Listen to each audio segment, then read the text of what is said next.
Hello, everybody. Welcome back to classical. Can you hear me? Yes. Okay. Let me spotlight. Welcome back to this classical landscape painting class, classical Chinese landscape painting class. In the I think this is the fourth series or fifth, I forgot. During the pandemic, we started from the very beginning, the fundamentals of how to paint rocks and trees from the mustard seeds garden manual of painting. Then we proceeded along the historical line, the Song Dynasty, Yuan Dynasty, Ming Dynasty, Qing Dynasty, and then now we're in the 20th century. The two artists we talked in this series, the last series, was one was living still. I mean, both of them are living masters, Liu Guosong and Chen Jialing. And we had an after-class discussion.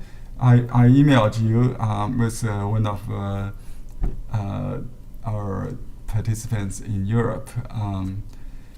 I won't repeat, but in response to that, also as my planning, we are now going back to the Orthodox.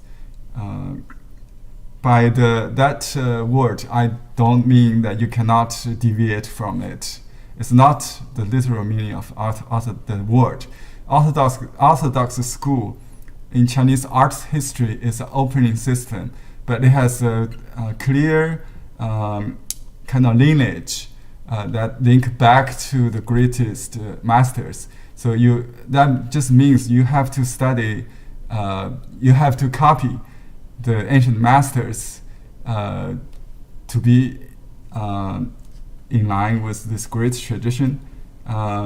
So we also talked about why we need to copy in that discussion. If there's any questions, please unmute yourself. I would like to hear from you. I just saw a response from UK, Anne Mason. I didn't have a chance to read yet, but it looks like a very popular topic to discuss, the differences between tradition or art among different countries or cultures. So for me, I see the reason for Chen Jialing and Liu Guosong is because they become so popular in all different countries, in China, in Taiwan, in overseas Chinese and the West, because they look like Chinese but different. For some viewers, they look like Western art but different. But different is what makes it different. Different. So you should not just see the similarities, some technique similarities or some, but we should also see the personal style of them. Speaking of style, this artist we're going to talk about is Yanshao. He was the teacher of Chen Jialing. He taught in Hangzhou, the National Art Academy, in the 60s, where Chen Jialing was measured in figure painting, a Gongbi style figure painting. But he took off-field lessons in landscape because they also have to paint background, right, in figure painting. So he was amazed by how Master Lu could do with just one brush and without any preliminary sketch, and his dancing stroke just produce all those amazing landscape. Then after graduate, he went to Shanghai, where Lu Yanshao lived.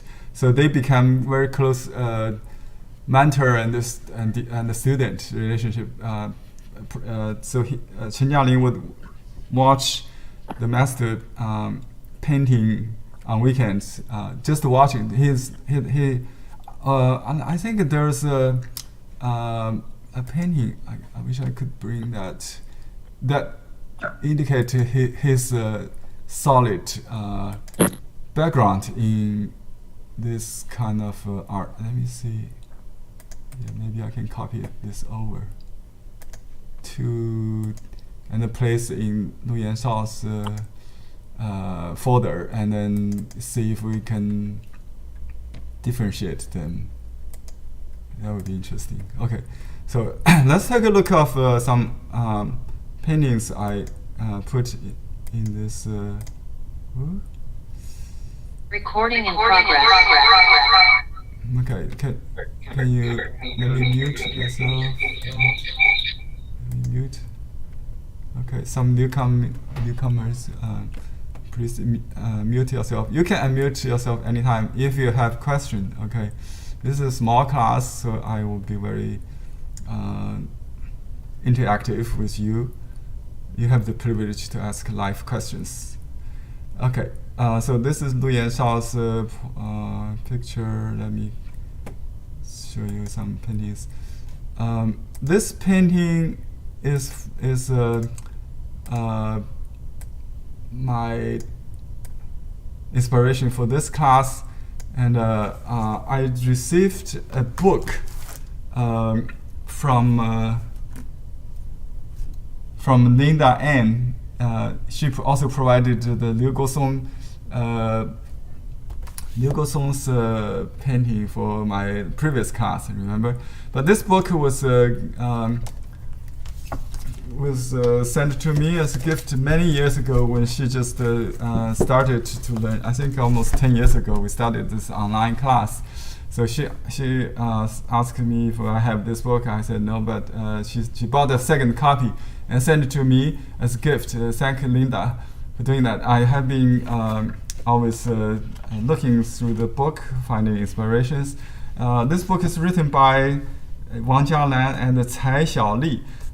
Cai's father is a very famous artist, so she has the privileged connections with all the masters. And in this book, there are many private collections that those masters painted for her, and it has the name of Cai Xiaoli on those. Let me see. Yeah, see, it's painted for Xiaoli comrade, because this is the common title in Cultural Revolution during in mainland China at that time. Everybody calls everybody comrades.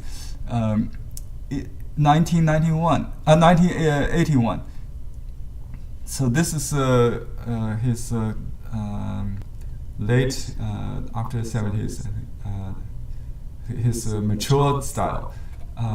I haven't found any better picture than this as a representation of small work that we can learn in a short class like this. So I would paint this later. I will explain that later. But let's just take a look of some pictures to get an impression of what his style looked like. This is an earlier style, I think more realistic a little bit. Whoops, the Microsoft just keep popping up something. Okay, so he studied classical painting in his primary school age. Like every other master, he studied. He got a hold of Jie Ziyuan and copied it in primary school by herself. And then in middle school, high school, there's a painting collection of all dynasties masters book in the school library. So he studied by copying those masters This is probably one of the kind of classical. It looks like a fine kind of London songs, modest, the majestic mountains. And then later he developed his own style after his 70s. So he didn't was unknown to most people until 1978 probably. He was a part-time teacher in the school, and then during Cultural Revolution he became a librarian in a art institute. But where he studied master art by himself, just from the books. So he called himself a professional student of the classic style. So by learning directly from masters from books. So later he developed his unique style, especially the outlined clouds, floating clouds in white and water. And his mountain is all look like very moving. If you recall Li Keran, another great master in this time, the 80s, in late 20th century, they are often mentioned together as Northern Li and Southern Lu, Bei Li, Nan Lu. Li Keran is very, his mountain is very stable, very majestic. Even the water looks still. But Lu Yanshao's painting, everything moves. And this is a nice little painting, similar to the gift painting to Cai Xiaoli. It's a small piece. Okay, and this is a Huangshan, I think. Yeah, the yellow mountain, the clouds. It's diagonal. See the diagonal composition. By the way, he never draw a sketch like the contour of a rock or shape of a tree. He would do a small thumbnail study of the composition, the arrangement of things in the painting, and then he would do it from lower foreground, to the upper, the background, like in a natural, improvising way or something, in response to a situation. If he got some, if he got stuck, he would take a break and restart. I mean, to gather the qi and start over, start to solve that problem again, not start over. I mean, so but he basically doesn't do any planning. Doesn't do any sketch to begin with. So his painting is so difficult to copy. So also, this is my copy, by the way. This is the second attempt. The first one I destroyed it. The main problem is to have the white. The white is color in Chinese painting, so you have to pay very close attention to the whites. Usually the dark prevailed and then the white just overshadowed. No white. So this one I particularly paid attention to save the white. So because we cannot use white for water, for the waterfall and for the clouds, the river and the sky, everything in white. We have to be very careful when we do the solid, the ink part. This is the original. This is my interpretation, and this was done on a kind of new material, Japanese mineral paper. Anybody heard of it? I learned from my Western painting class from a Japanese lady. She also learned from an American teacher he introduced to the class, and I like the hard line that we try to achieve. Remember in Chen Jialing's class, and this paper is just so easy. It gives the hard line.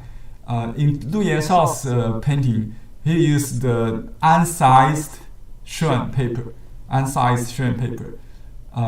but to achieve the same effect, he emphasized on the edge has to be full, cut, like a cutting edge, and you have to master the brush so well so it's not spread out. You have to do the shape in one stroke with full fullness of the ink, not dry brush that much, not too wet, so you lose the hard edge. So difficult, let me tell you. But don't be frustrated if you didn't get it, because I was warned by my friend Professor Yang. He said it's hard to copy because his style is so personalized. It's like very difficult. But I would like to try anyway, just because he's definitely a person worth to learn. And okay, this painting is relatively simple. I picked. It's probably the simplest composition, but it's not easy. Maybe I picked for you. I tried to change the composition a little bit to fit a small paper. This is 6x4 kind of inch paper. So this is based on this composition. But see, I made a mistake. The clouds doesn't go up; it just goes down. So usually near the end, it goes back. It goes like a V. Sorry, you can see the original painting has kind of down and then up a little bit. So I would, usually there's a V. See the bottom here. That's the first attempt. I will change if I do this today again. Anyway, so let's start. I do have lots of paintings to choose from the book, but I just picked these three for the time frame we have. So I'm not going to share the content of this. We're not selling this book any more because it's so heavy. But you can see the two cover painting is supposed to be most representational of his style. So this one is Yangtze River Gorge. He painted a lot after a trip there, and the water and the clouds you can see is all outlined, and his composition, it's very Chinese. There's no focal point, so it's all based on black and white interplay of the two. So let's do some stroke practice maybe, and then we will do a thumbnail study. Then we'll try to paint a complete composition. He said he will spend 40% of his time reading books, and 30% practice calligraphy, and 30% painting.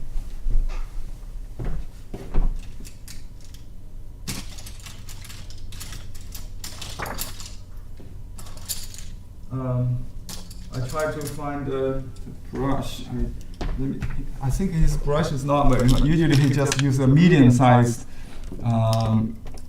mixed hair brush or soft brush, maybe a stiff brush for some part, but not very large. I think medium size. Okay, then we got some ink. This is basic soft brush. You can use the basic stiff brush if you like this size.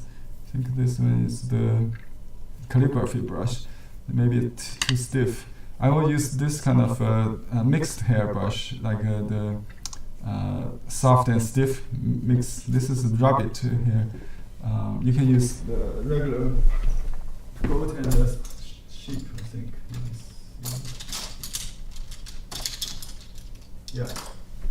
This is the mixture of soft on the outside and the stiff inside. That's a good brush to do. I will use ink. Let me see. Should I just put maybe we can. Sorry, Henry, I missed. What paper are you using? Unsized. Okay. The first, this one I have two kinds of here. Let me because I just try to do some drills. I use the Confucius Xuan. It's a cheap practice level, student level paper, unsized, very smeary. You can use single Xuan, or we have this pad, the Confucius pad. That's what I can use. Or you can use any paper. Mulberry paper is also fine. You can also use this kind of paper. It's just for practice. So I'll use this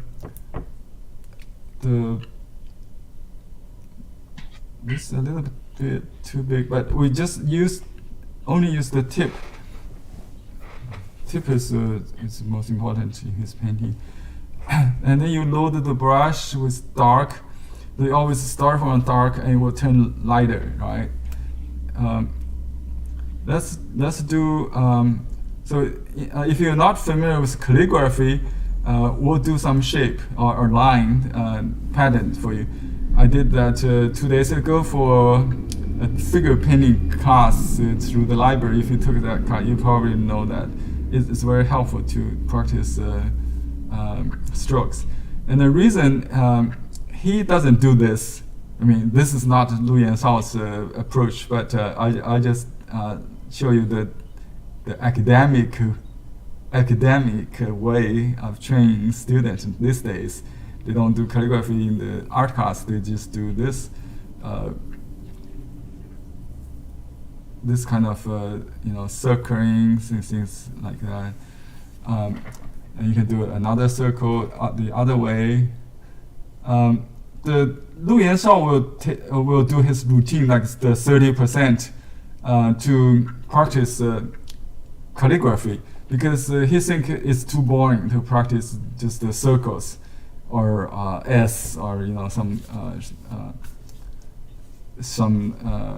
simple shapes. He will do calligraphy, because calligraphy has a limit. I mean, you have to be bound by the shape of the stroke. So it just practice the brush control.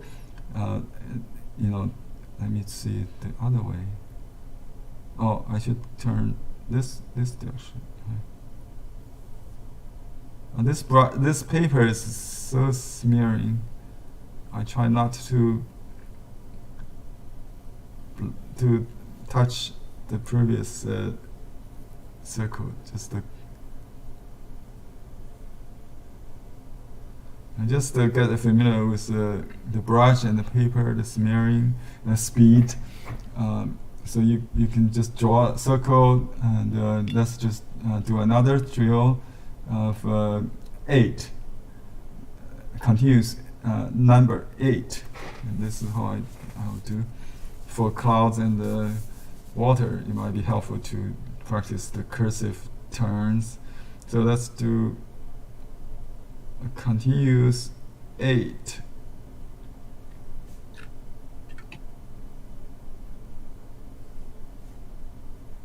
Oh, this paper is really fun. It's so. Oops, I got lost. It's off a little bit. Oops. I have to concentrate on this.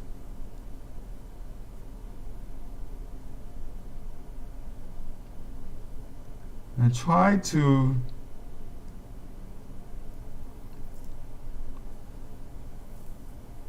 improve the line quality. The stroke should have more than just a simple line. It has. So the way he tried to increase the implications or the content of a single line to give it more vitality or qi. He emphasized on the use of the middle finger. So when you hold the brush like this, he would move his middle finger to adjust the tip of the brush. Try to. Yeah, so when you do this kind of a curve, you try to also rotate the brush handle with your middle finger, and that will change the game. That's he constantly preach it in his book and talks. So the middle finger is the key to make the brush tip more controllable, or it's not it takes practice, yeah. But if you pay attention to your middle finger, I did have a clip to show you how to do that in the documentary. He demoed it. So he was holding the brush like this when he draw clouds or water, right? And he said you don't have to have the brush handle all the way perpendicular to the paper to paint tip-centered stroke. So you could have the brush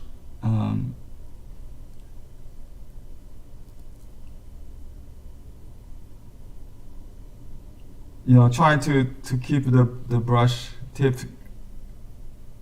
in the middle of the stroke. So this movement is what he applied. But it's not just even the trick, like Chen Yali have watched him doing this for many years after he could develop his own. He got inspiration to do his figure paintings with this kind of stroke. Anyway, so that's what he think, and he has his own definition about the classical theory of qi yun shen dong, right? Qi yun shen dong. This is the first canon or first principle of the Chinese brush painting, and there are many interpretations. His interpretation is this: if you ignore the concrete definition of things in a painting, like a tree, rock, clouds, or water, mountains, what's left is qi yun, which is in the lines and the dots of the brush stroke. So if that part is shen dong, means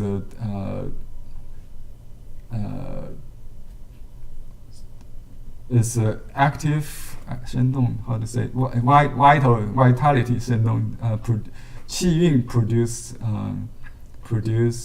vitality. So qi and its resonance produce vitality. So the abstract part of that is of the painting. The lines and dots should have their own value of life. So let me do another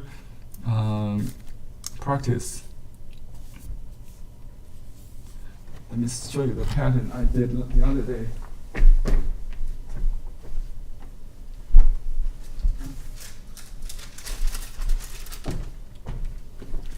Okay, this time we try to do, instead of the soft curves, we'll do some folding strokes, like this.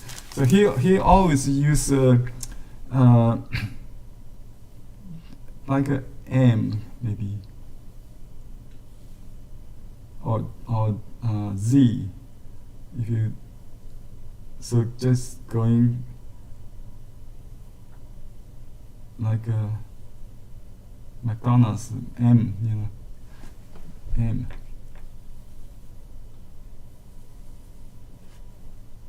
It is a contour of rocks, maybe. And let's do a slant.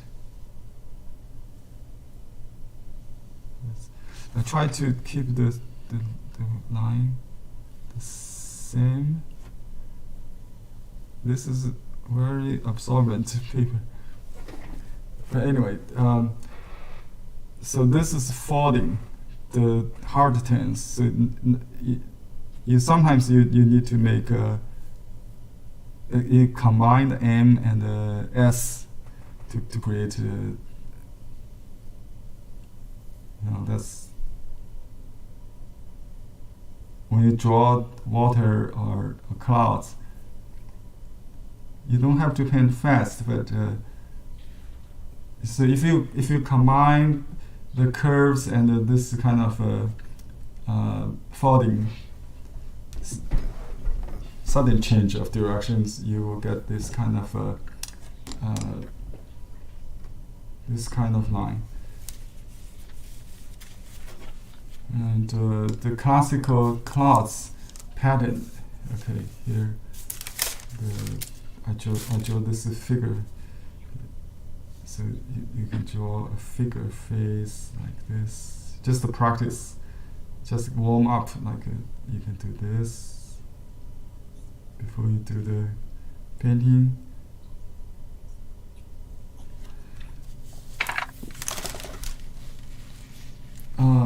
The starting and ending of each stroke should be very clear, so you don't have like a slobby line just like that.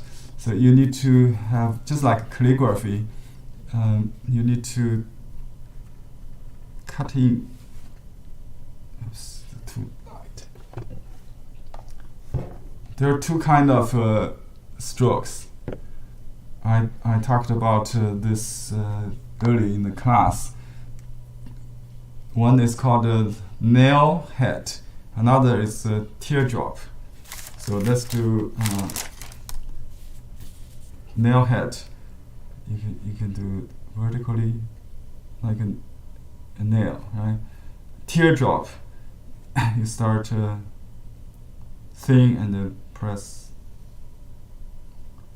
Okay, so if you combine them in one line, you'll have endless variations. Like this line is so boring. If you introduce pressure to it, you will make it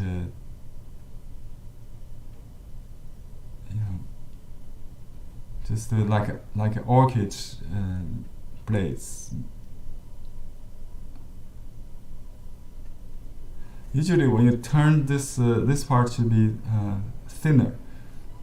Okay, at the turning point, when you draw a wave.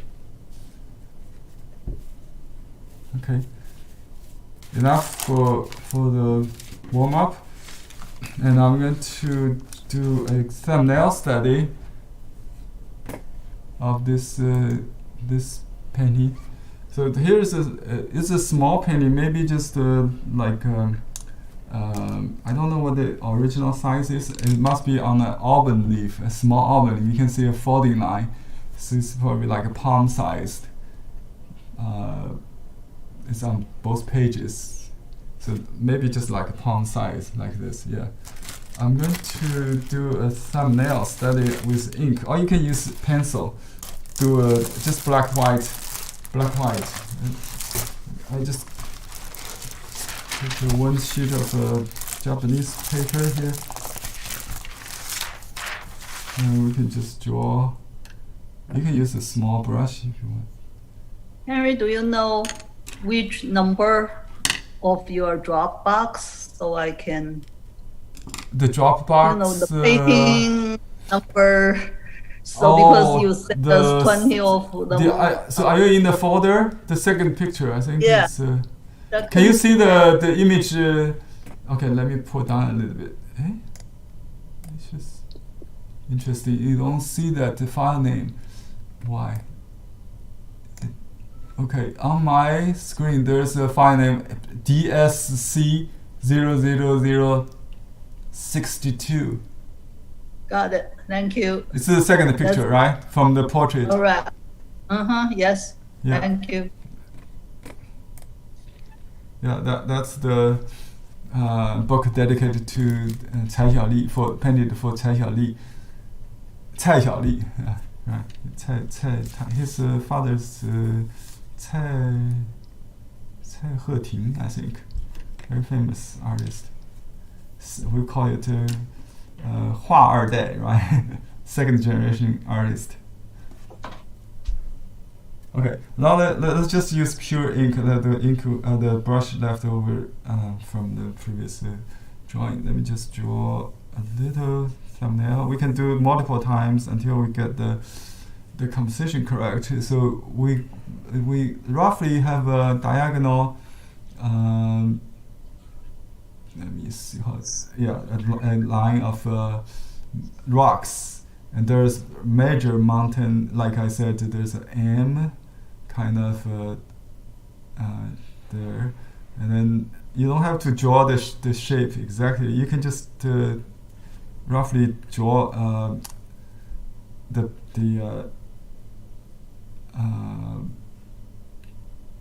just use line probably to draw the block, and then there's a cloud like that, roughly like that, and then trees behind the rock, under the forest, just like that behind the rock, right? And they overlap a little bit. So here's the idea. You see the solid rock, right? Supposed to be a solid, the black or the 石 solid or real, and the 虚 is void, right? So they're white in the solid, and black in white also. So this shape, there's something in there too. And then we have a hill top, which is probably belongs to the middle ground. Yeah, just I think it's an integral part of this forest. So they should be about the same value. Let's just use another. So the forest and the top should be relatively. Just use black and white to make it easy to read. And then there's white mountain. I call it white or gray mountain, and some clouds under it, and then a little distant mountain and the clouds in the sky. So there are a lot of things just in this small composition. But in your mind, you need to save the white. So there's a big white. Everybody see that, right? And there's a white against the contour of this rock. And there's white on this corner on the right side, and there's white without outline on the bottom of the tree forest and where the signature is, right? There's a seal, but if we take all the seal and the signature, the inscription off, we will see the white is more than what it is painted, right? So they're also white in the forest here. So if we do a more careful drawing, we can draw the white map. We can map out the white, so we don't miss it. So that's just. Although we're not going to do this in the final painting, but just for fun, you can just draw the map of the clouds just like that. So there's a either going up or going down. This curve is going this way, right? So and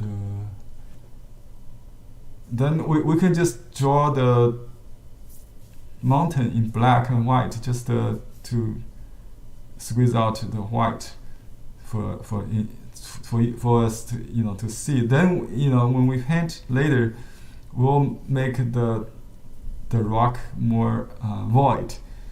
But basically, we want to see what's in there. So that's first. You can just.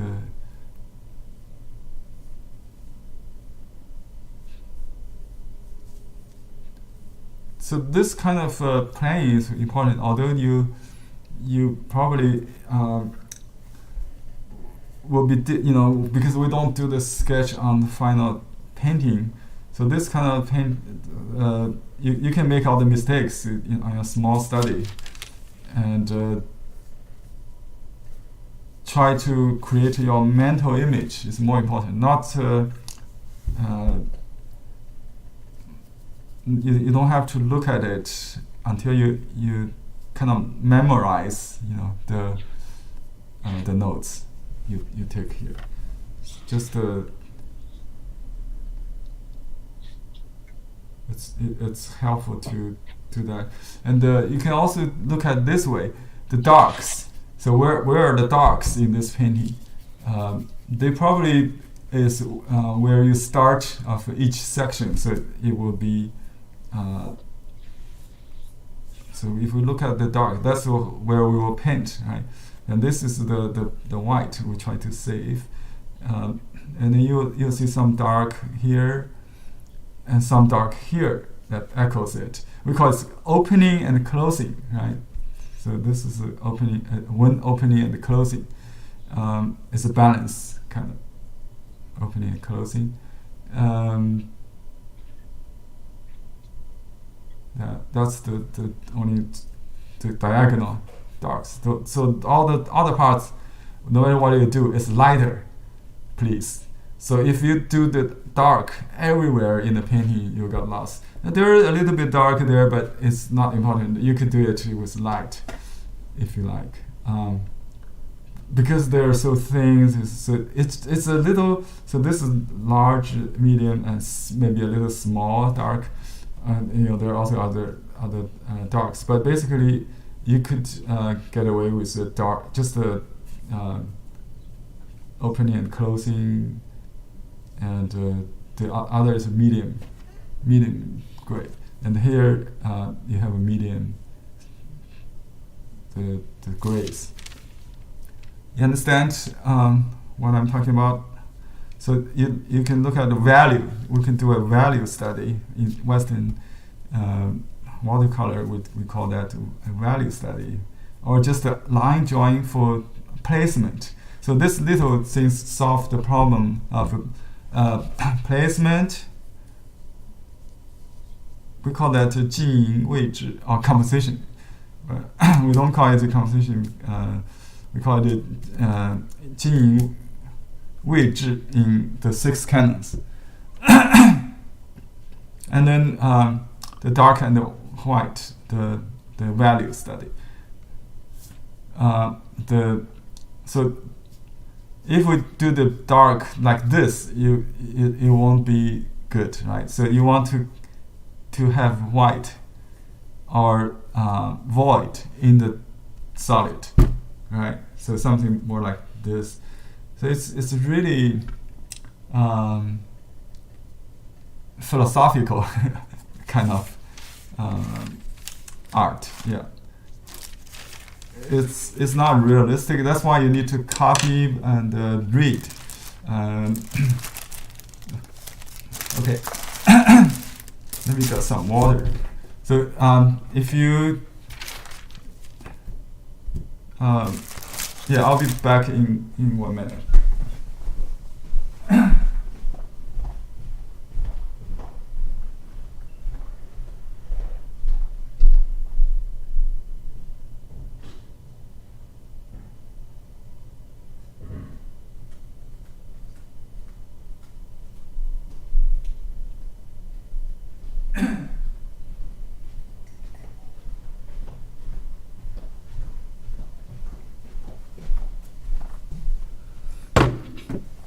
Okay, I'm going to use the unsized single strand. The practice papers, I realized the too smearing. The Confucius paper is kind of difficult. Let me try. Maybe you can use double strand as well, if you don't like to smear. Okay. Okay, I'll use a smaller brush. Maybe that will help. I'll just use this stiff hair brush as a heavy dot brush. You can use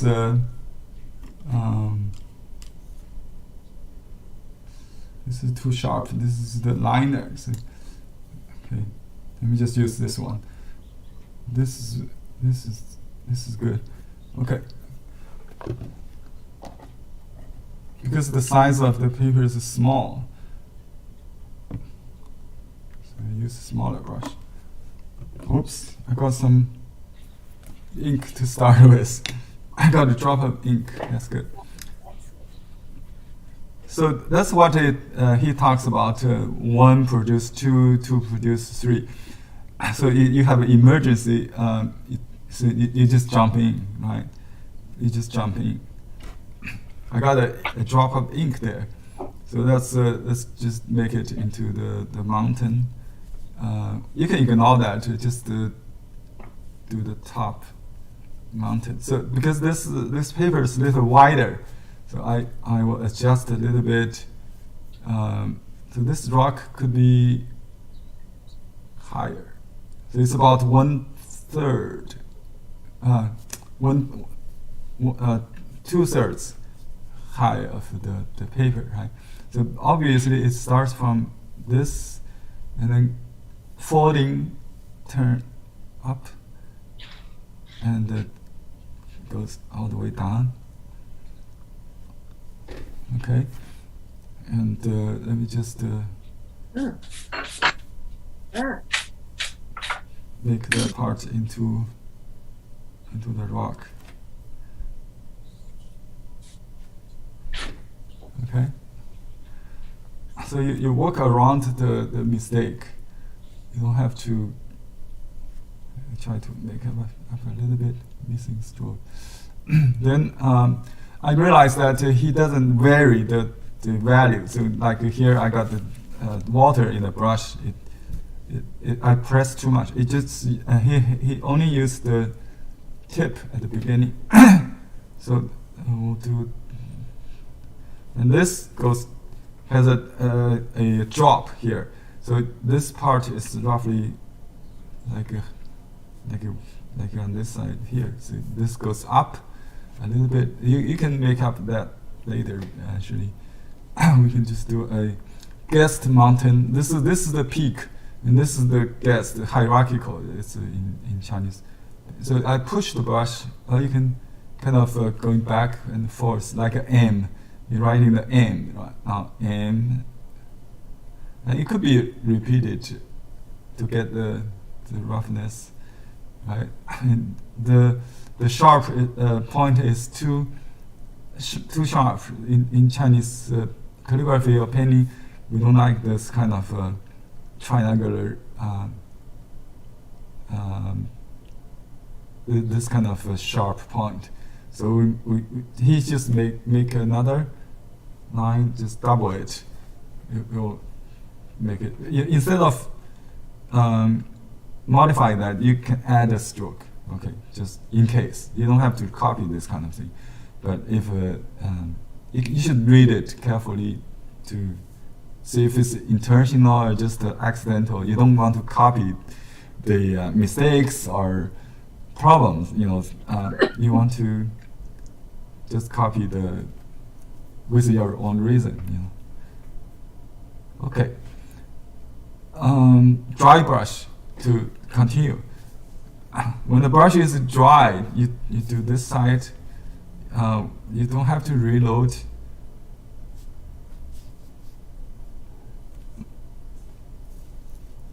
That slope and see there are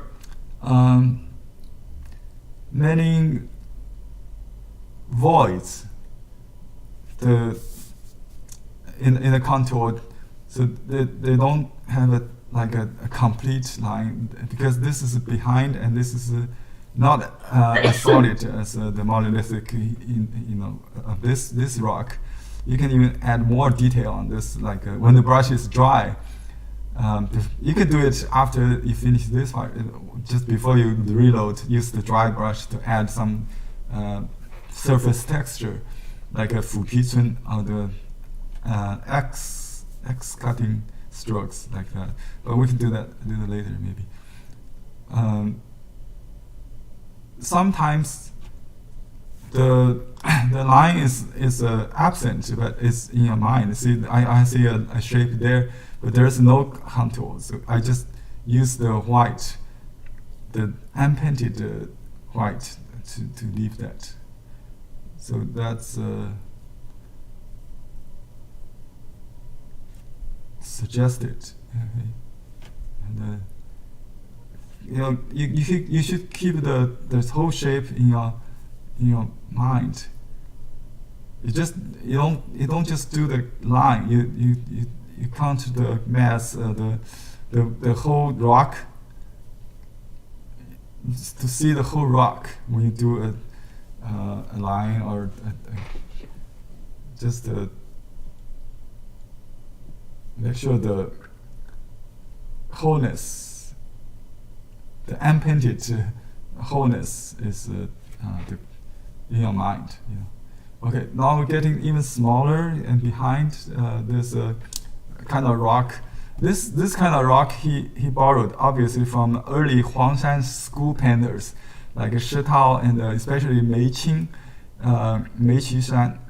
He's my favorite Huangshan painter. He does the rocks like a flower, you see, or we call it like a brush rest kind peak, like a brush rest, brush rest, right, with fingers, like shaped rocks, and he would exaggerate it.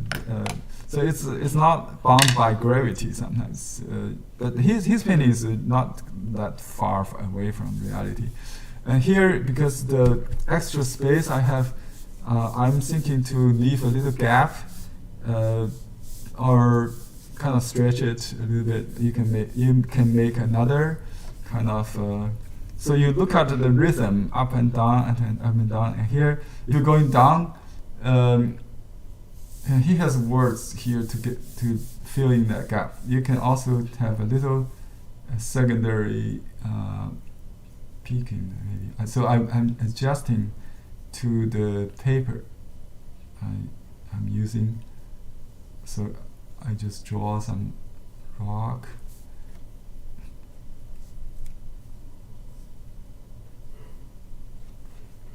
There is my brush rest rock in Huangshan. I think it's probably Huangshan. Yeah, looks like Huangshan. So I'm using the dry brush. This is probably too dry, so he doesn't really like this kind of stroke. So it should be more moist, kind of fresh. It's a field of ink and stroke. I think in his painting, make it very moderate. It's not going extreme. So we try to keep that kind of freshness, elegancy, maybe. So that's something we try to learn. Oops, got some dots there. And you can use a paper towel if it's too wet. Just make it up as a dry brush to finish. I can add. You don't have to, copy stroke to stroke, but you try to understand. There's clouds here. There's a shape, but I kind of missed it because this line blocked that, so I cannot create that kind of round. But I want to just add a little surface texture. Maybe it goes this way a little bit. Okay. So my attention is constantly on the white, to shape the white.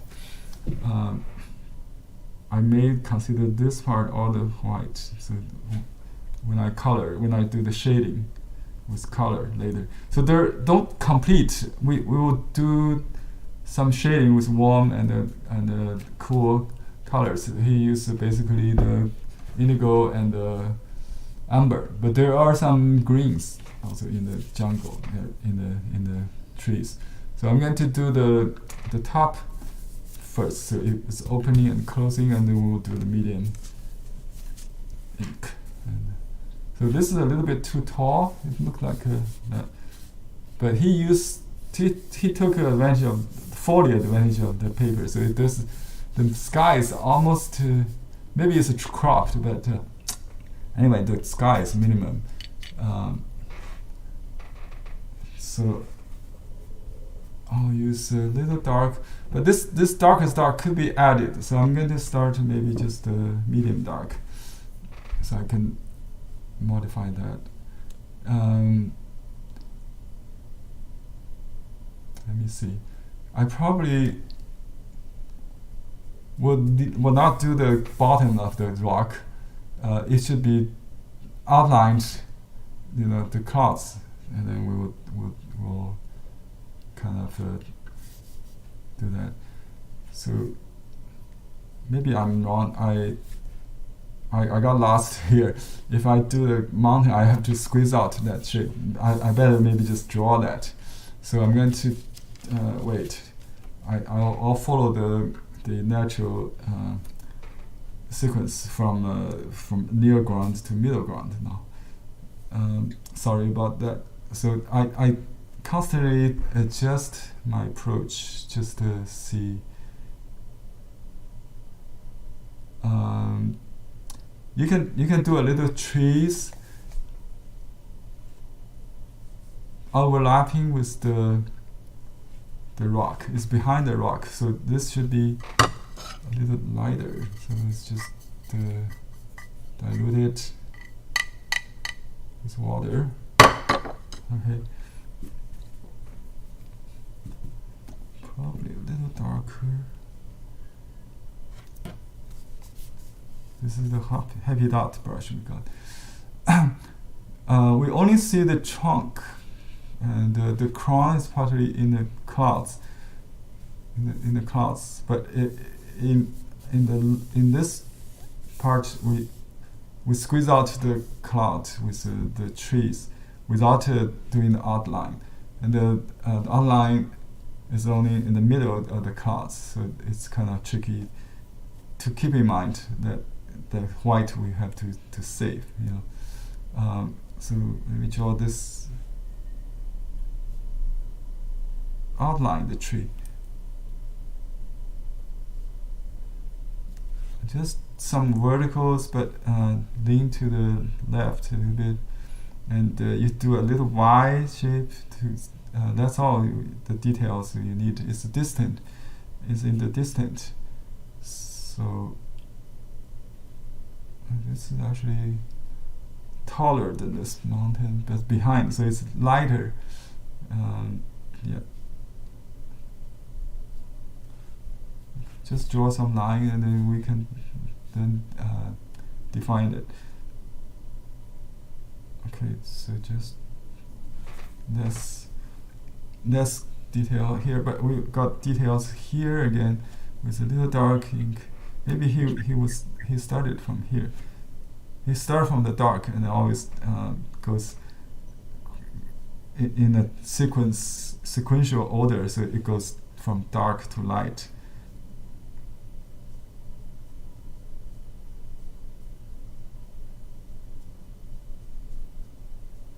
This is so wet.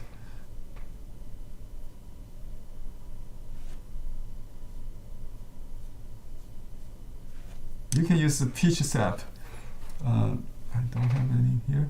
If you want to control the smearing a little bit. Okay. Now I'm going to dot the tree leaves. You can. I'm thinking the before style, because the raining tree style, there's horizontal dots, but he doesn't use that kind of horizontal dots, so it might vary a little bit. Let me start from some dark here. It's lighter than the rock. Be sure it's not so dark. It will turn lighter if it looks dark on my screen. So there are a lot of white, little bits of white among the trees, between the trees, for color. So you dot the foliage along the white trunk to squeeze out the white trunk, and then also leave space between each stroke. So every stroke countable. It's the key. So his painting has a lot of qi breaths in it. It's not a block.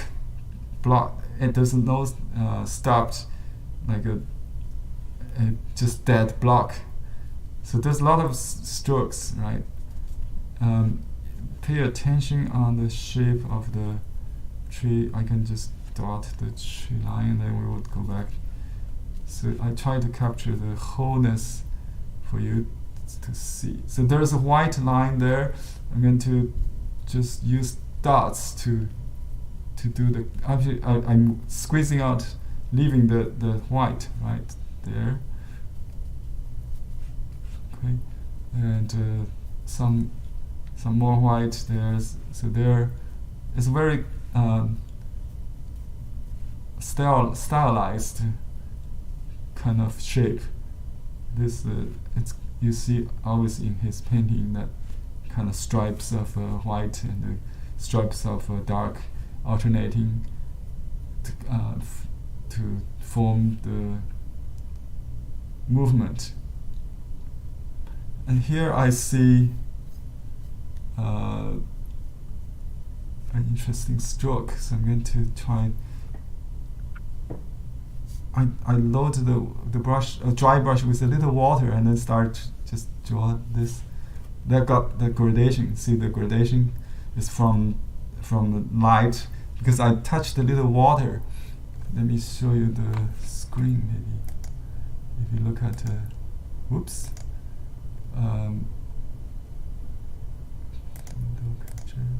Okay, so you can see how I use water here. All right, and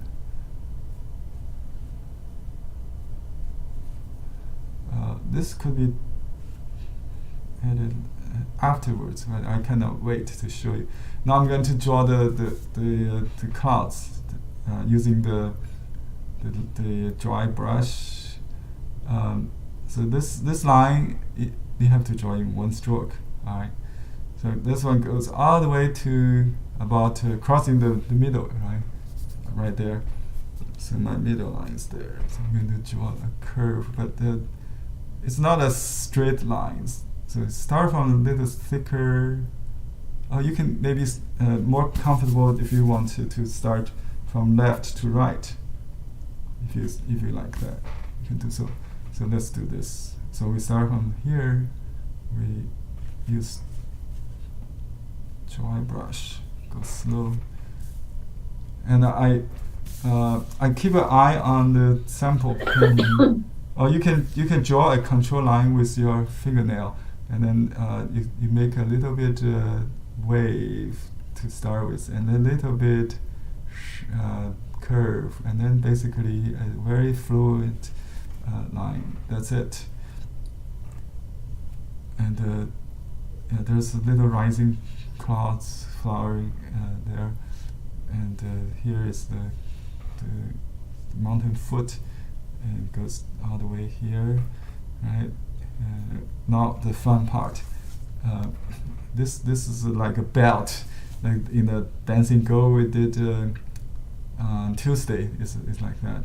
So basically, when I draw this line, I keep one eye on the sample and one eye on the brush. Maybe use my rest vision to see my brush. So I just follow the movement. But basically, you want to divide the clouds into top and the bottom, but not evenly. You can, and that's the practice we did earlier, like this stroke. So you have some curves and sharp turns. So let's go from here. Okay. And just without looking, I'm doing this. Oh, no, it's pretty good.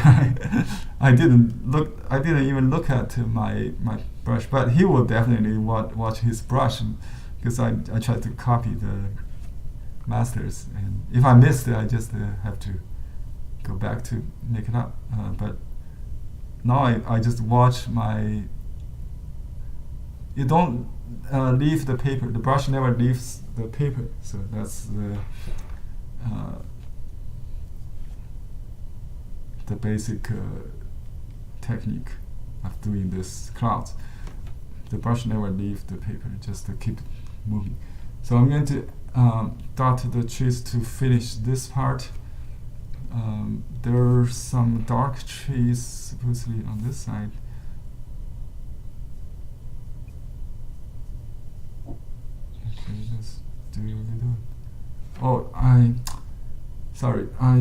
You see, I always forgot the white. So there should be white against the solid, and I made this tree too low, so it's too close to here. What can I do at this point? Stop first and think. Yeah. So change your plan. So I was doing the trees, right? I made a mistake. It's too close to the rock. If I continue, it will block the chi. Why don't I just make it into a rock? In landscape, you can always make trees into a rock. So it's an easy fix. I just make it into a rock, right? And now let me just add a little rock there. No worry. And then just match the style with the rest.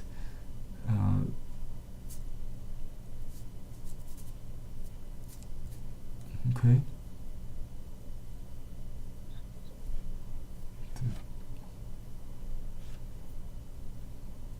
Alright. And then just this time I have to do it right. So make sure that the clouds goes up, and I don't have much space for the clouds. So I'm thinking about because there's certain natural law, like this cloud goes down here. You cannot make a sudden change of make strange shapes, because this has to continue gradually. Let's finish that part. That line of the clouds is there, right? You cannot change, but this lower part you can certainly you have the freedom of modify that. So, but leave some small clouds between this rock and that. Yeah. So, and some clouds there. some trees will be there. Before I do the tree, I use dry brush to prepare for that, so you give some substance, not just color. I have to give some definition, a bone to the painting before I color it. Okay, now I'm going to complete this. I need to dark to contrast with the cloud above. So let me just add a little bit. There are little, line of white everywhere, and that kind of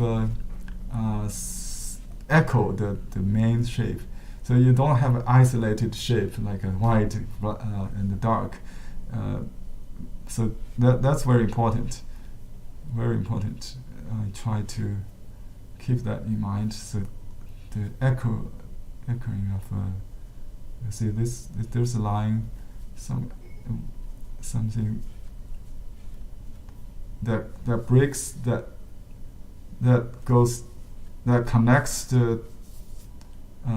You might say the clouds is rising from the forest, right? So it goes under the trees also, from the ground.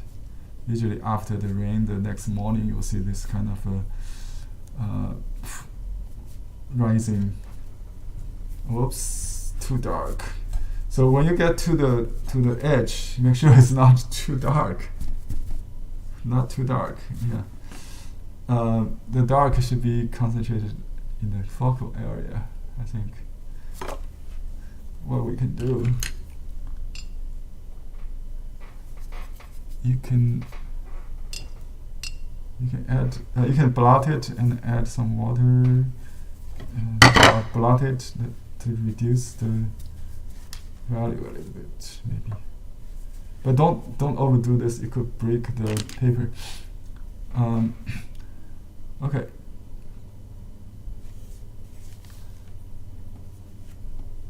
Some dark here. Dry brush should be good. There's always a rhythm, a contrast. Okay, some dark. So when you add another layer, you vary the value, either lighter or darker, but not the same, right? Not the same as the previous layer. So that creates more depths of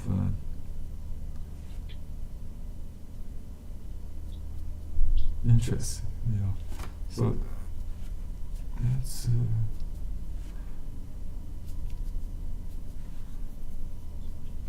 There's no solid ink here, so it's very. There might be two layers, but basically ink and color. So you leave a lot of white at this point for color. Don't block every white there. There's solid in the voids in the solid.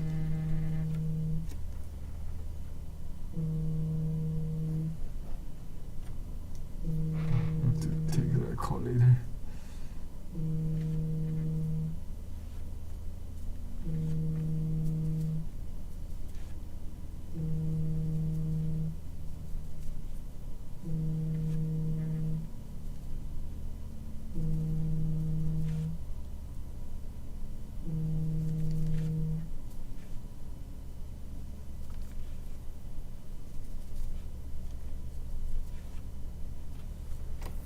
Okay, there are some kind of direction change. Like here, I see the trees going up a little bit to stop that downslope movement a little bit. It's varied a little bit, but generally speaking, it's a down line there. But there's some up in the middle. That's just the very subtle things you want to pay attention, but not overdoing to change the whole movement. So it's finish the top. Okay, I will divide the shape first into. Oops, it's a little too dark. Remember the traditional way of doing the rock? It's always in my mind. The classical lessons we learned. So the foot of the mountain indicates the front and the back relationship. Just keep that in mind. So which is in the front, which is in the back. That's a little bit subtle there. That is the foot. That. So there's a little clouds separate the two very subtle differences. And just divide dimensions, 3 dimensions of the rock. So the white could be the lighter part in Western sense of the rock. So this rock is not all solid black, right? It got white in it on the top plane, but on the left there's more shading maybe, and the lower on the foot there's a shadow. So I think the dark is maybe too dark, but that's the reason he used that is to contrast, to make the white really standing out. So you can later add some accent later, but in the beginning just use medium dark to start with, or even light to build up the. You can go beyond the horizon. I mean the edge. The horizon should be outside. Could be outside. Okay. There's a rock which is more angular, bare rock. So this is like a earthen hills in the near mountain. This is more in the distance. The peak, the skyline. We can use a little finer ink. And some dark. It could be accented. So basically, it should be lighter. And we can draw this angular skyline first.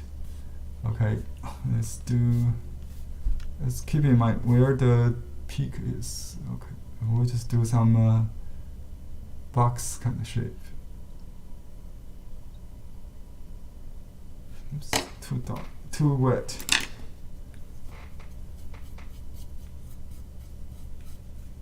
Let's squeeze out the ink. I can use a paper towel always. And try to box the shape. Vary the distance between is simple, and it just goes. Oops! I think I made a mistake. Yeah, I didn't save that white. It should be like that. Okay, I made a mistake. That's there. This is the distant cloud. It's behind this.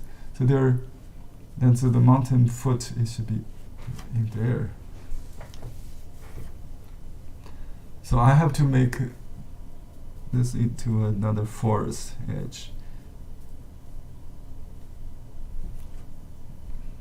And then just leave that for the distant cloud, the white cloud.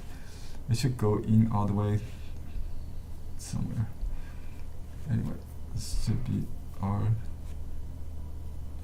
Okay, I see here.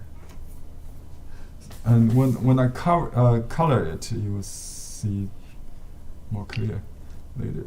And there's last layer in the clouds in the sky. He used a little dark ink, but because that really created contrast to bring the white clouds to define the white clouds. So I'm going to add a little dark. So it doesn't follow the aerial perspective rule. The white and black theory, the yin and yang theory is what it does. So I use dark to contrast with the light lines. So different from the contour line here. There's a little white clouds behind. Whoops! I think I didn't get the curve line.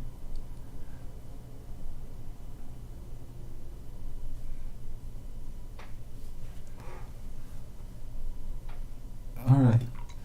Let's.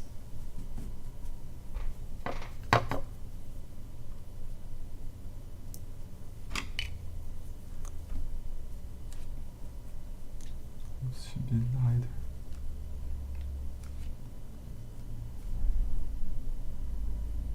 Got a little shadow like the side. That's interesting. And the shadow is on the left, right? Let's add a little bit of that. Okay. So just do some washes. I think the ink wash or the color wash eventually. So I would add a little. You can do the dark accenting later, like those lines if needed to bring out the contrast. You can still add dark. You cannot deduct. You can always add, right? And some dark you can even add after the color. Okay, let's see. I'll use different brush to color it. Use a soft brush.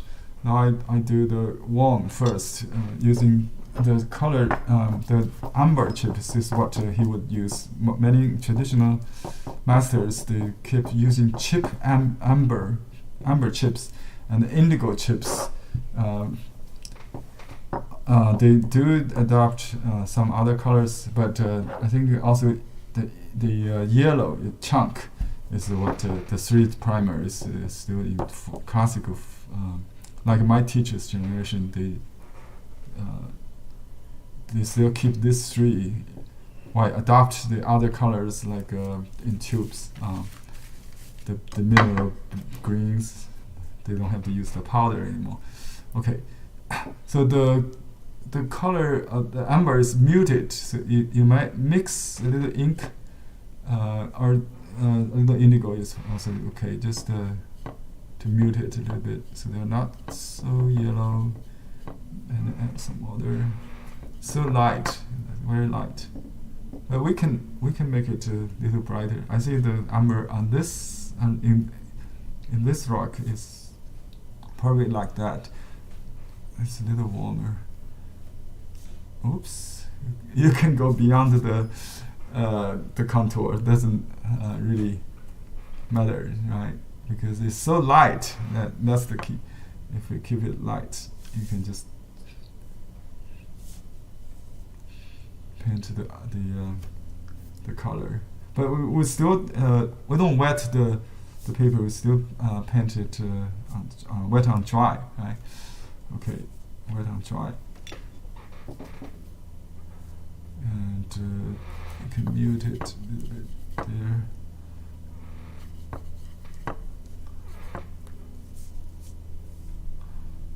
Yeah, if you have some flying white between the strokes, it's fine.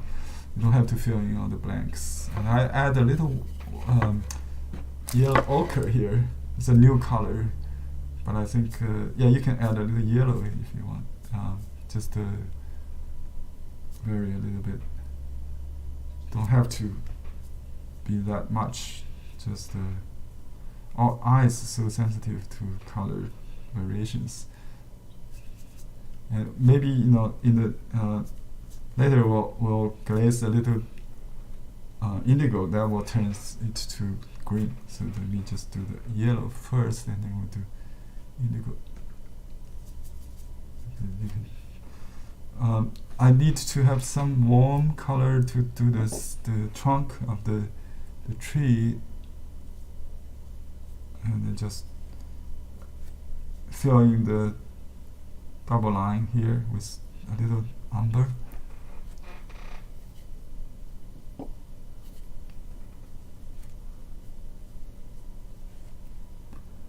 Okay, I don't have any trees here, but I can add a little color there too.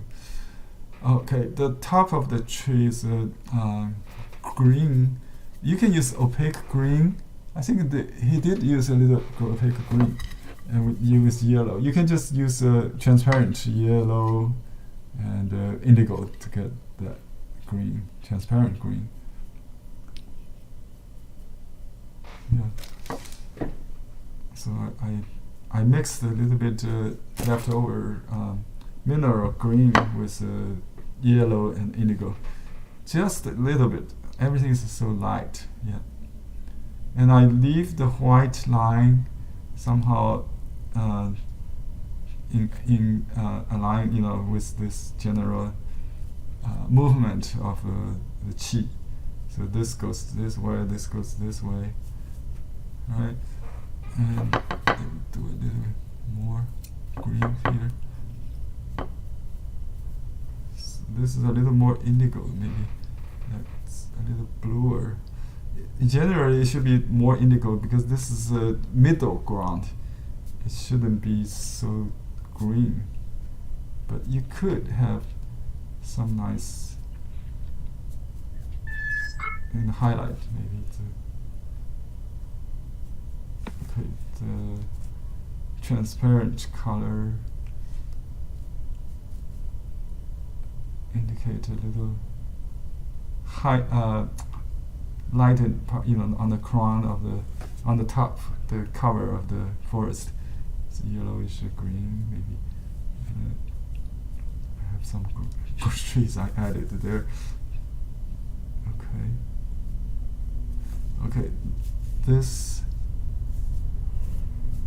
exhausted, and then add another one. Yellow, indigo. Keep it light.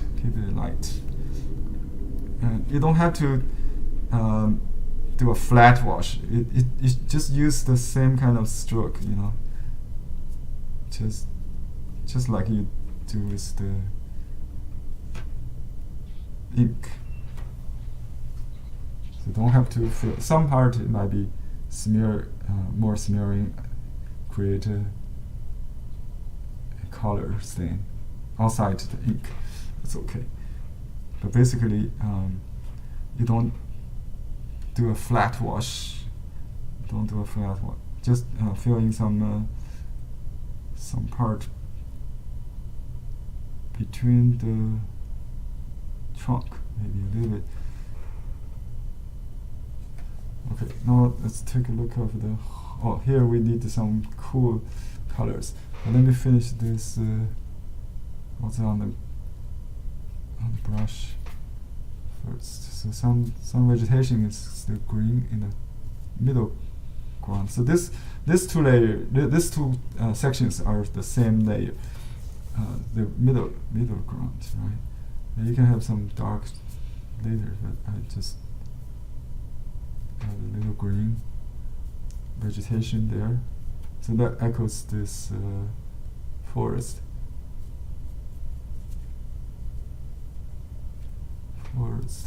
There's no color in the distance. I mean, make sure I got only the blue.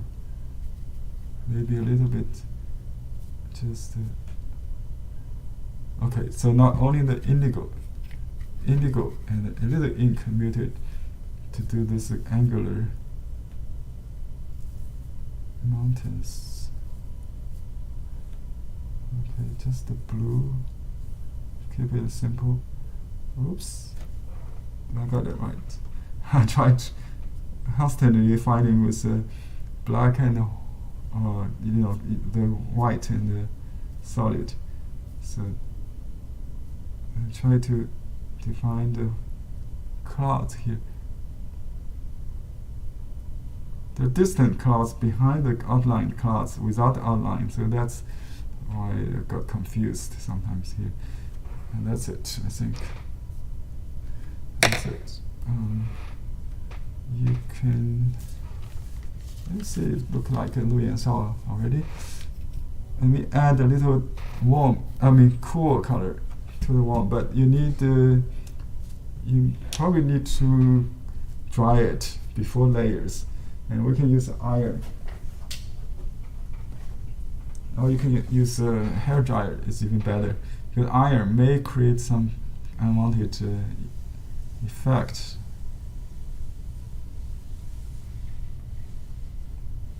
Because this is low temperature, I just warmed it up. It's slow.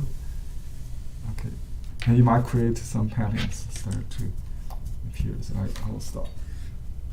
Okay, so just indigo with a little ink could be muted, and then we add a shady part.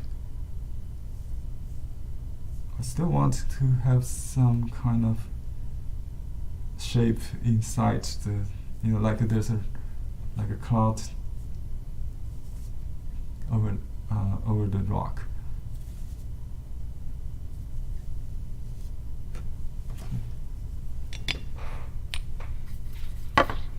In one stroke, usually not repeat that much. So this is the shady part. It could be a little warm later. You can go back with warm if you need it, but don't mix them on the palette. Mix them on the paper, right? And these are almost like stroke, same as the X cutter kind of texture stroke that we used earlier. So this area is also white clouds or mist. Mist has no shape.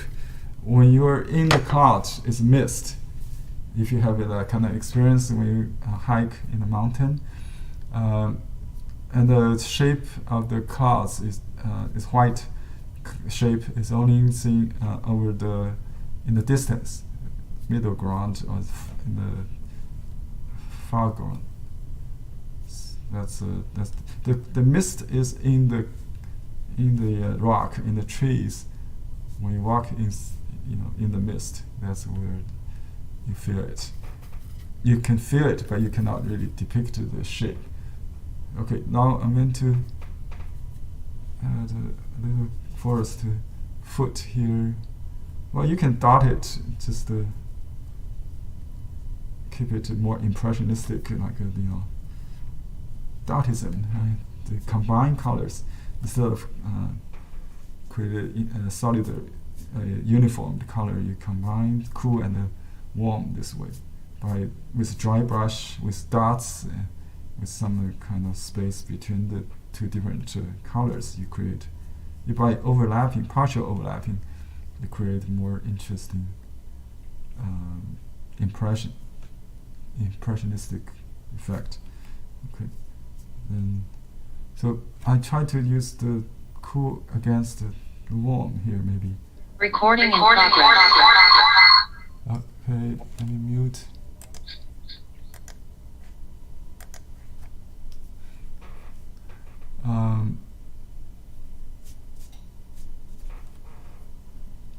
The color appears darker when it's wet, and you should then it will come back after mounting. So you need to learn by experience. Just mount your painting once in a while, and you'll see the color, the true color. You'll get used to it, and yeah. So I'm looking at a mirror image, interesting on my Zoom here. It's a time to take another look. You can see from a mirror. Here I look at from a mirror image. So let me dry this part. So I'll do a little bit accenting. That will be all. So we have 20 minutes, plenty of time to finish this one.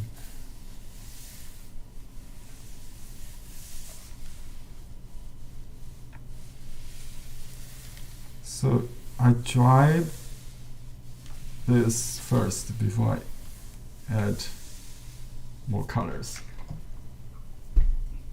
to control this mirror. now I go back to my ink brush. Maybe. Just add accenting. Let me see. So there are some trees, distant forest. Just we call it moss dots, right? The brush is dry, so I do it slowly, and I put this in the shady area.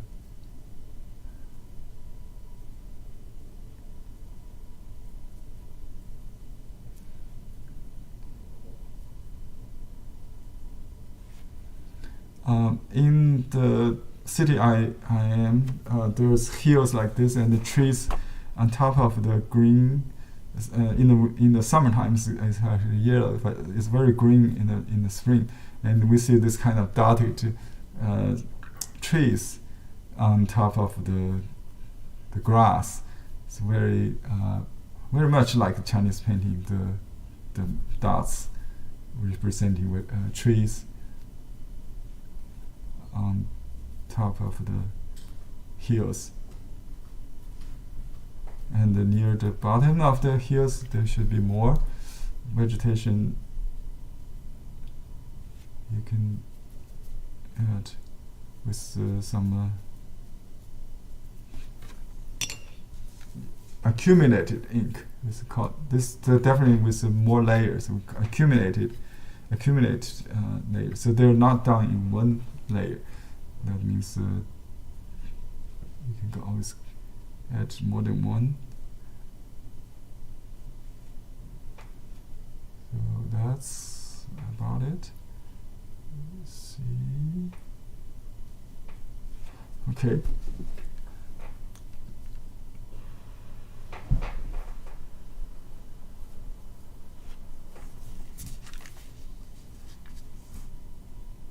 My clouds in the sky is too dark. This is something you should avoid. That you don't want to really copy exactly the masters. It could be a mistake, but he make beautiful mistakes. You might make it into ugly mistake if you copy the mistake. So copy things with reason, not blind. Okay, and the last thing I'm going to do is highlight the cloud line with amber. You can use the same brush because I want to use the same kind of stroke. Right? I clean the brush and I use water, dilute the chip. Okay, it should be just pure amber without ink. This time, just make it light. So you will not cover the lines. So just go over the line. You don't have to show the stroke anymore. Just kind of sometimes is on the upper side, some lower part, doesn't matter, or just highlight it, in the middle. Let it bleed a little bit. You want it bleed it, soften it a little bit. Okay, just the amber, and some missing lines could be just connected with this. It's good to have. That's that separate the distance from the white clouds in the front. Okay, and you can have some white. I don't know if it's lower part or upper part. Just if you're not sure, just omit that. I think I put it on the lower part. And you can always highlight, reinstate the trunk with dark ink if you need it. Or you can just use a little darker brown to start with, just to create more believable experience.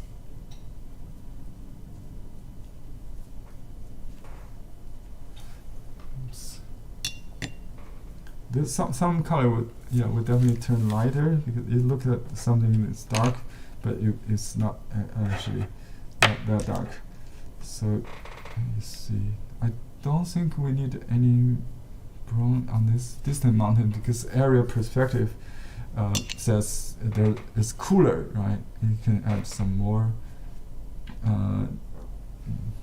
But I want to differentiate from that blue color, so maybe a little greener in this layer, or just leave it white because, like we said, there are white everywhere on top of the plane.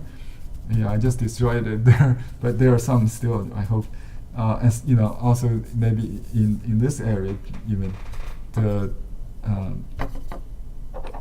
highlight plane, the lightened part of the rock could be also white.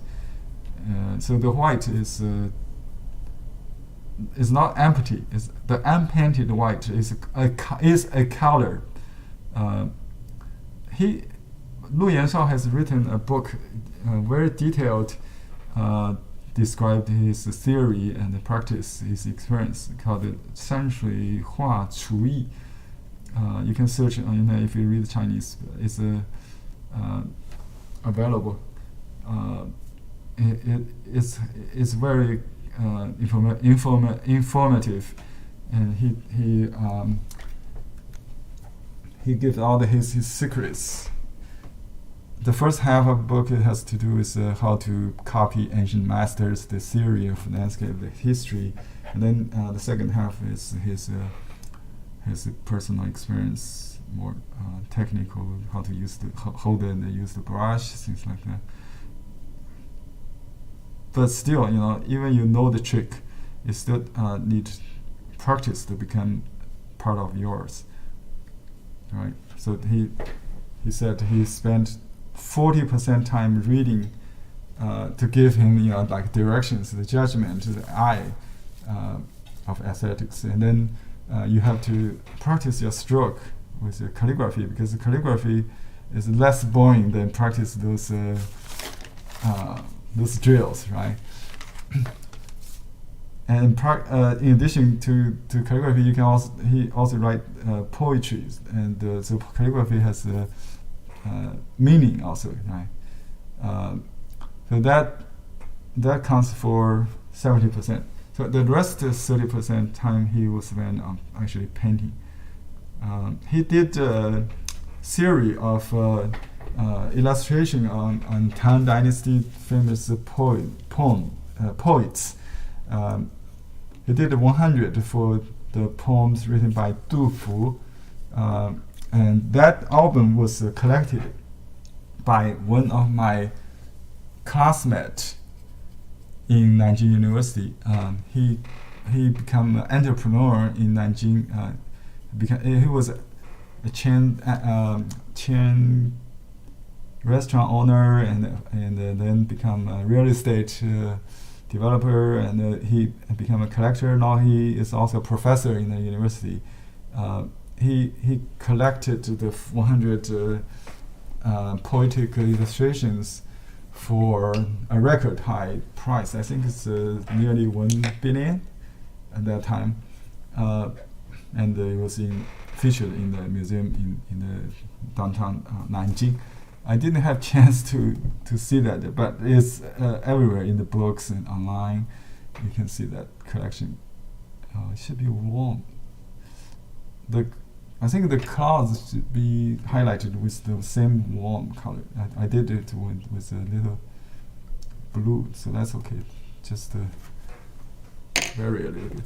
So that's it. I'm going to sign on this side. I was curious why he didn't sign on the main cloud, because I think that there must be a reason, because he want to eliminate these two corners, and so he put a corner seal. It says created in the 1980s, and then his signature. We can also sign on this corner. Maybe put a seal there. Usually you don't put seals on both corners, but this one is a little upper, so if you do that, just make sure you don't put a seal on the corner. Let's see.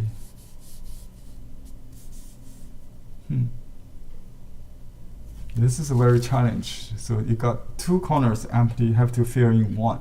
So we should maybe leave that one. And we write inscription along this line and then hang there. So we leave a little space there, maybe. So it goes up and down. So I'll write a homage message there. 陆Yanshao. You can write the simplified characters. The second character is very sophisticated. But he used a signature style. Well, we can copy his signature. The last three characters on the left is his name. We can just copy that. I know somebody in our class are very good at copy inscriptions. So I write 致敬. Okay, just use the tip of a brush. You can write really small. Lu. When we write the name, we should write in one line, no matter what. Don't separate it then. Right? So I'm gonna copy his signature.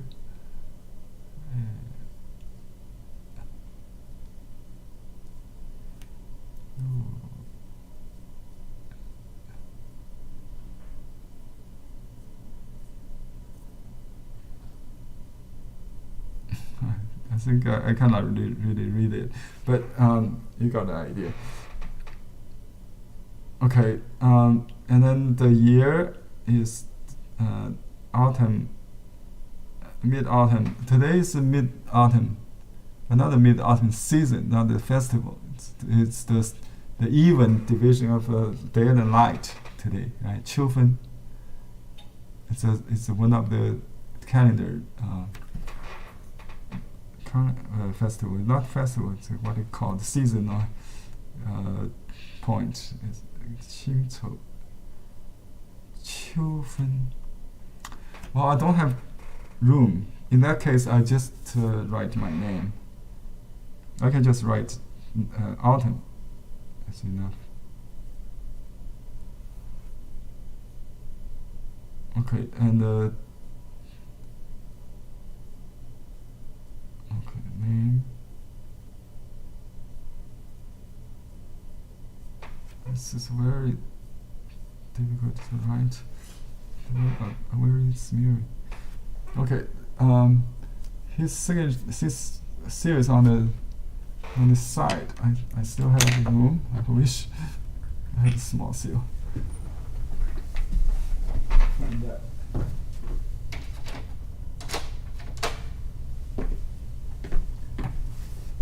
We usually use a very small seal on the landscape, even it's big piece, to avoid destroy the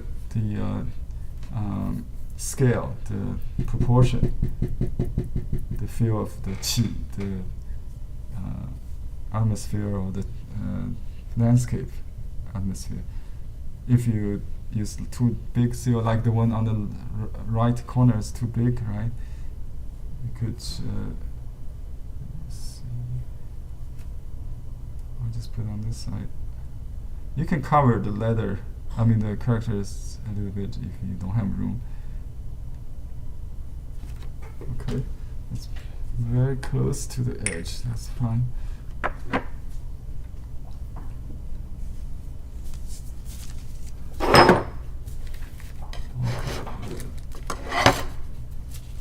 Okay, that's about it.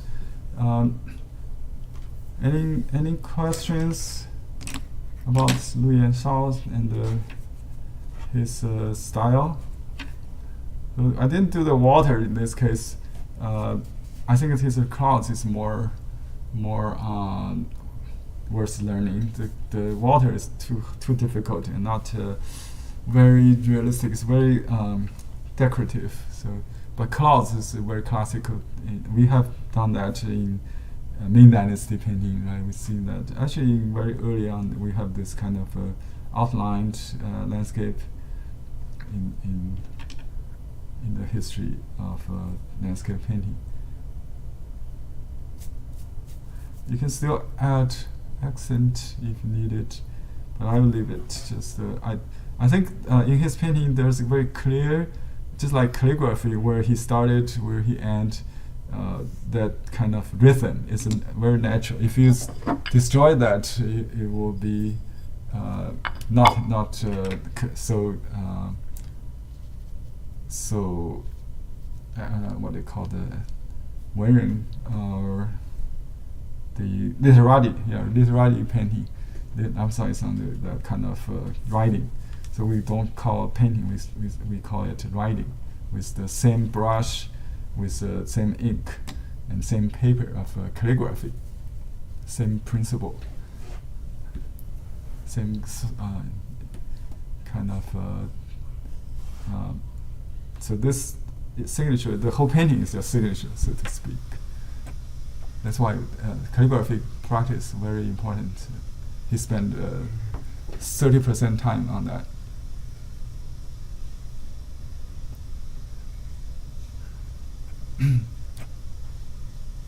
Let me mute yourself, and if you want to share with your question or painting, please do. You can unmute yourself when you speak. Yeah. Henry, Yeah. it sounded like, I mean, the lowest, the top line of your clouds ended up being part of the mountains, and I did the same thing, but I thought it was a cloud line. Oh, do you mean the lower part? No, the bottom of the top mountain. The bottom of the top mountain used to be a cloud line. Yeah, it should be cloud line. And then it ended up a landscape line, and that was mine did too. And was that intentional? Okay, that's my judgment. It might be poor. So I think maybe to be more loyal to the original, I will just make it into a cloud line. What about that? So it could be a shady part of the mountain. So you don't want to have too much stuff in that line. You want to. Well, look at mine. Look how I can't tell if it's clouds or mountain. I see. So that definition could be stronger. Like I just added. See, while we speak, I just added that I redefined that line. I just combined it. Yeah, I just. But I did do it in one stroke, like he did probably. But you can see I accept your observation. I think that should be a cloud more definitive white and black contrast line. So make that contrast stand out. It's very crucial in creating the white and. But this is not a continuous line. I just realized that there are some sections like not equally the same. So, so they're not a continuous line. So but you can squeeze out that line. Just keep working on that until you get enough contrast between the dark and the light. That's the strongest black and white in this composition. I think that's and you want to keep it strong, maybe. So but it's not a smooth line. That there's some invaded line there, some blurry maybe. So it's not a hard cut line. Just be a little careful. But it could be modified. In your case, you can make it into a cloud line. Good observation. And this part also could be stronger to echo that. This part to because when you change one thing, you need to change the balance. See, so I need a little dark to echo that corner. You see what I mean? Yeah, I do. Yeah. That changes everything. So when you start doing this, it's endless. So I'm going to stop. Yeah. Yeah. And sometimes I spoil it. Yeah, you spoil it very easily at the end when you just lost in the wholeness, the original feeling. You have to stand up or in distance. Look at in distance. It will tell you. Yeah. It just responds to the demands of the painting itself. On a separate piece of paper, can you put the artist's characters larger? The name of the artist larger on should a I? different Okay, should I write the characters? different piece of paper. Yeah, I think I can write the standard script. I don't know how Yeah. to sign his name in his own style, but let me do that. I would write. The book cover, let them pick. Oh yeah, you can. This is the simplified characters. You can write this way. Can you see it? Can you copy it from just the book? Yes, this yes, book? yes. Yeah. Just copy But this. I don't like simplified. Oh, you don't like simplified? No. I can type the complicated characters in the chat. So That'd be yeah, I think let me type it there so you can copy it. Then post to your maybe Google or somewhere you can find. Okay. Let me type in. So Lu has a complicated character. It has 2 strokes in extra than traditional. Actually, the bottom part is completely different. Lu Yan. Yeah, Yan is very difficult. Yeah, he signed in traditional way. So, okay, I can write in a little different too, because the bottom, the top of the right side, it got two mouth radicals. It could be just like the simplified one, but the bottom part is. Let me write it for you. Maybe we will ask Victoria to do it in her calligraphy lesson if needed. What day is that? She has a Tuesday lesson. Victoria, do you want to tell them how to sign your name? She would teach you how to sign your name in different styles and things like that, to write this kind of. She just taught how to write Qi Baishi's name in last class. So let me write this down. You should join us. Yeah, there's a class met coin. Barbara, you should join the class. I will send you Yeah, the what link. time is it though? I'm so Tuesday busy. from 9 to 10 East West Coast time. Lu. Yeah. That's 12 noon on the East Coast. Yeah. East Coast is 12 noon to 1. Oops, I think this I made a mistake. It should be just 2 dots, right? You can write either this or this, right? Not both. So I was wrong. Let me correct it. So you can see how difficult it is to write traditional for us, because when we are charged, we already stopped learning this in schools. Okay, so and do you see yen? Oh, I see. There's a ear, and this is more like the character brave, the inside there. So let me just finish, but it might be wrong. The top should be a little bit different. I think there's there's extra stroke. Yeah, I think this stroke should be. So this is wrong. Let me do it again. Victoria, want to show us? It's a 反文, right? Okay, 反文. It's like that. Yeah. Oh, no, Victoria.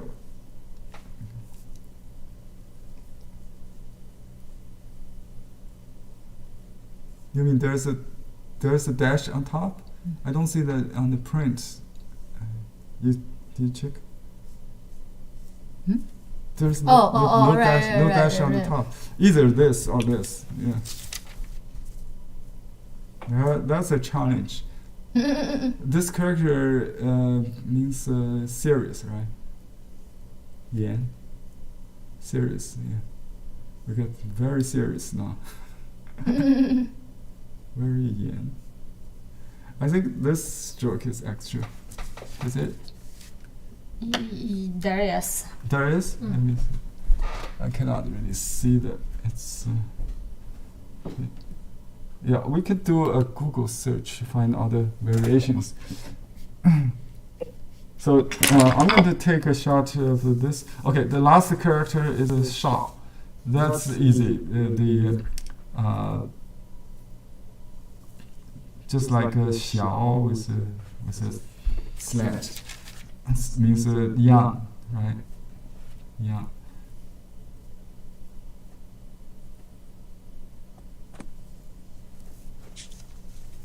So, Yan is difficult. I just copied the print in the chat for you.